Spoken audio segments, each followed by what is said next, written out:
not used to that fanciness either. Anyways, my name's Alex. It's good to be with you guys. I've been asked to talk about is youth ministry worth it? And I want to give you a little bit of context for me. I absolutely think it's worth it. Actually, 3 months ago, I was invited to speak at Whittier Christian High School, their chapel. So it was like several hundred students, and I was more nervous for that than I had ever been in 15 years in the last of serving God. And I just stood up there. I tried to do a little joke, and they got angrier.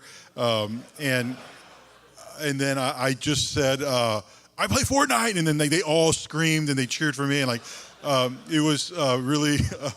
I realized I was in over my head, but I have 5 kids, and they're all in youth group right now. So, do I think it's worth it? Absolutely. My kids have benefited from great youth leaders in our church. Without them, there's no way my wife and I could do it. People always ask, "How do you do it with 5 kids?" And we just tell them we don't. We need help. And so part of the help that we received were the youth workers in our church. And also, what a lot of people don't know is that when I started Sovereign Grace, 75% of our original group that we started with, they were my former youth students. And so is it worth it? You bet it's worth it.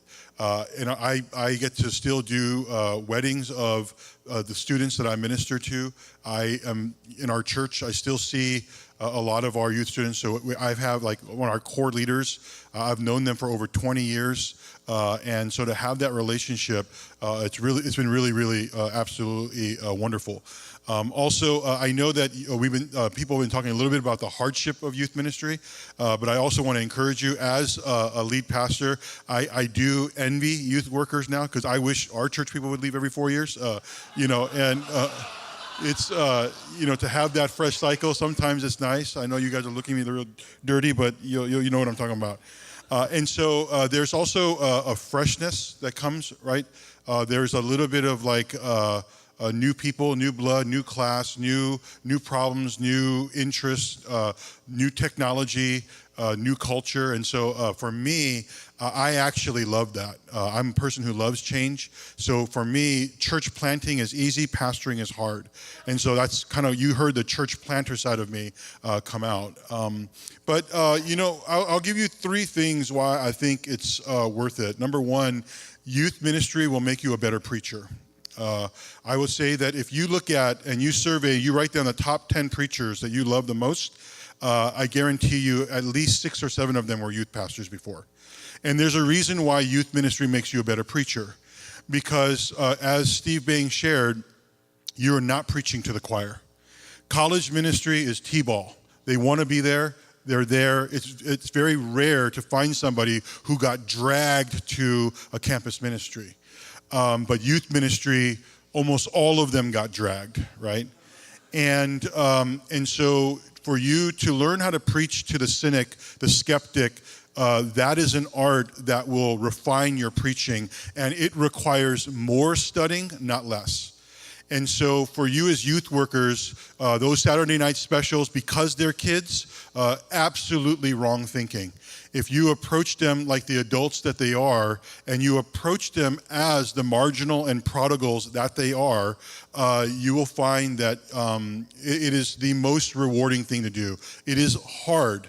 It is very difficult, but it's also, it'll make you a better preacher. Also because they are, I'm a firm believer that the most difficult things in life, that life's difficulties come down to one single thing, and that's change management. Marriage is change management, okay? My wife got duped. I faked her out, I juked her, and then she did not get what she bargained for. Raising kids as a parent, my oldest is now applying, she's waiting for college apps responses.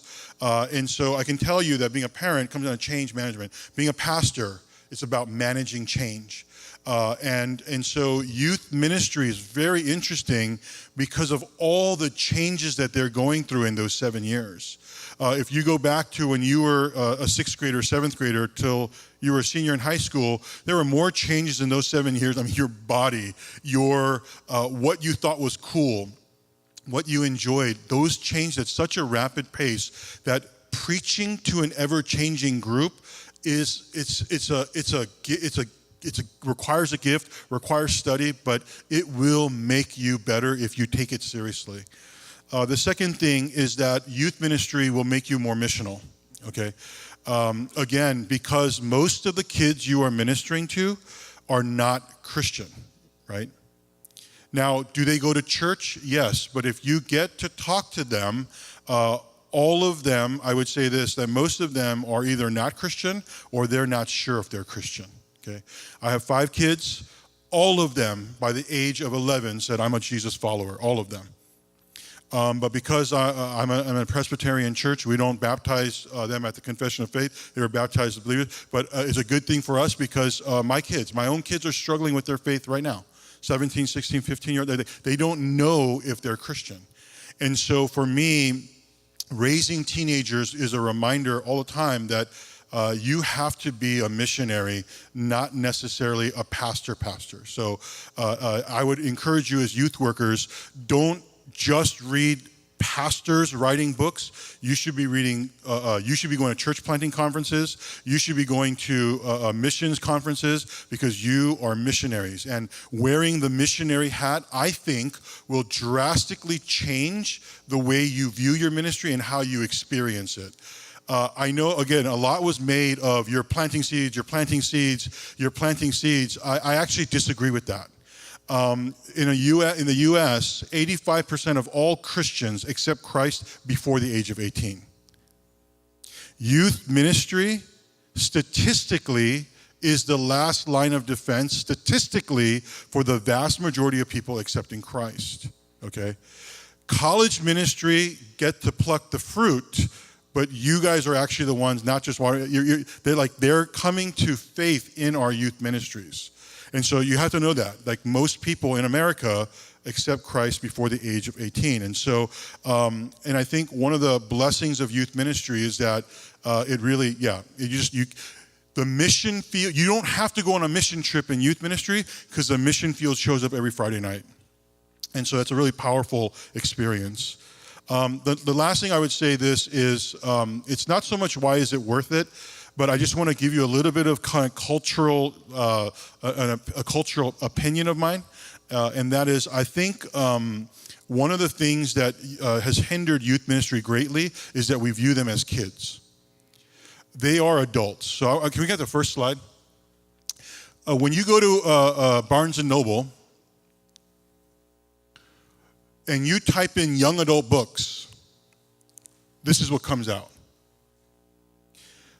If you go to the next slide, I got this off of White Church's website. This was literally the poster for welcome, come to our young adult gathering. Now let's go to the next slide. This is a Korean church young adult. Bunch of 40-year-old singles, 35-year-old singles. They're all way past college. And let me tell you why I think this is so important for you to understand. In the U.S., especially for white Americans, the rite of passage into adulthood is 18 years of age. So my white friends, when they lived with their parents after 18, they paid rent. My Asian friends, they live with their parents, they'll get married, and they're not getting married till they're 37 now. So it's a very different mindset. In Asian culture, you do not become an adult until you get married. Now, millennials are not getting married till they're 35, so you guys do the math. Nobody is seen as an adult. A snake grows to the size of its aquarium, right? And so I think for a lot of us, we have to get out of this youth ministry is kids ministry. It's not. Children's ministry is kids ministry. Youth ministry is actually young adult ministry. In other words, I think it's worth it. I think it matters. I think you should do it long term. I think all of that. Why? Because we're actually helping students in the adulting process. we have a unique opportunity, if you're involved in youth ministry, to actually teach them what it is to think for themselves, right? But again, your students will only grow to the size of the aquarium that exists in your mind and your heart, and we have to get out of, we're not in Asia right now, we are in the US, and in the US, their peers are being treated and looked at like adults. The Asian American students are looked at like children until they're 35 years old. And so youth ministry has an incredibly an opportunity to empower these kids in a way they're not going to get anywhere else. They're not going to get it in their culture. They're not going to get it, and we actually can equip a lot of them, especially in Southern California. One of the great spiritual strongholds and being a pastor in this area, one of the hard things is that there's a Peter Pan syndrome in LA and Orange County. Forever young, forever 21. Everybody wants to be forever young.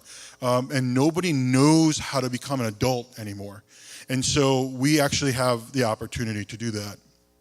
You know, I remember when I was at Gordon Conwell in Boston, my favorite professor was Gary Pratico. Those of you who went to Talbot, it is possible you used his his Hebrew book. And I studied with him, and he's a kind of legendary status. When he teaches an Old Testament survey class, he only does it once every 4 or 5 years. So when he teaches it, everybody takes it because you know he's not going to teach it again. When I took that Old Testament survey class, I mean, it was one of those mind-blowing, I mean, I cannot believe this guy teaches Hebrew 1 and 2. So I went to his office and I said, Dr. Pratico, you are the most gangster, like I'm like, I have learned more, like, no offense, but why are you teaching Hebrew 1 and 2? Why don't you teach OT 405, 605, 650? Why don't you teach upper division classes? And he said, Alex, I'm very flattered. I think I know what you mean. I appreciate you affirming me in this way, but it was a decision I made a long time ago, and that is this. Without Hebrew 1 and 2, if it's not done right, the exegesis doesn't matter. And so I will use all my ability to steer people, to set them up for that success. And I appreciated the fact that I got to study Hebrew with a guy who viewed it that way. In other words, he doesn't teach Hebrew because he doesn't think exegesis is important. He thinks it's so important he has to do Hebrew 1 and 2. And so that's what youth workers, that's what we do. And, you know, church planting and ministry got so difficult for me, I almost quit.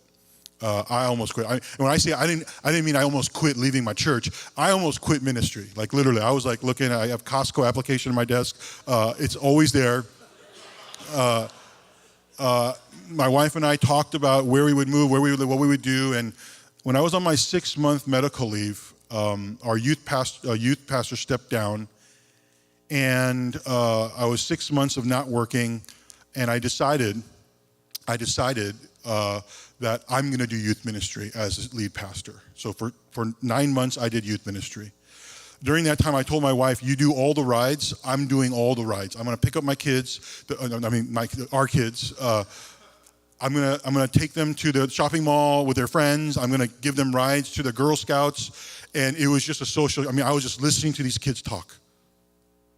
And I was just listening and asking questions like, what is the thing, what do you guys use, and what are these things, and what's social media, and why do you think Facebook is lame, and what is the next thing? And they were telling me like, no, we're not, there is no new thing. Actually, high school kids are using Twitter now. And so like, it was, anyways, I was just fast. I was just driving. It was like confessions in a taxi cab. Like, I was just listening to all these things. When I came back, my church said, your preaching is better than it's ever been. And I directly attribute that to my time as a temporary youth pastor, as a person driving and listening to the youth. I gotta tell you guys, this is not a side ministry, not a stepping stone. This is ministry. It's ministry. And it is ministry in the highest order because of all that these kids are going through. So anyways, thanks for letting me share.